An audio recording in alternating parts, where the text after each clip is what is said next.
有民众向媒体投讲，中国东方航空的航班对南京飞到高雄，严格无照协定的路线咧飞，可能有国安的疑虑。严格民航局是表示，这是本地特有的飞行路线。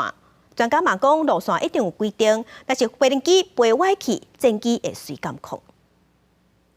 为即时航班追踪网站会当看到，中国东方航空飞行机为东京飞往高雄途中，直接为台北软过规个台湾西部陆地。有民众向媒体投诉，这个班机技术无按照航向规定，恐惊有国安问题。要过经过查证，这是疫情了后复航的两岸直航航班。民航局飞行是现有的国际航路加两岸航路。航路其实早就已经画在那边了哈，所以只要它民航机有申请，那它的这个路线也是合可的这些路线，我相信不管是这个国安当局或者是民航单位，都会给它一个合可啦哈。所以基本上就是个基本的民航的航线哈，对于这个国家安全来讲，应该不会有太大的疑虑才对。再来看卖另外一班两岸直航航班，吉祥航空上海飞高雄，飞行的路线也是为北部进入台湾，直接软过西部到高雄。专家分析，那航班偏离航道上严重，是指涉及挖进机坪区域，国军也会看情况采取行动，像地空机也是地面战机紧急升空过去查看判飞。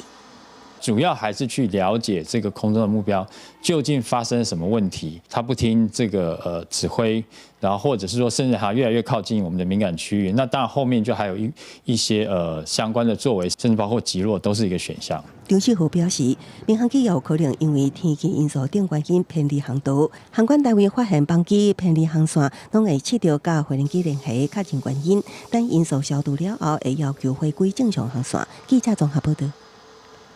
5日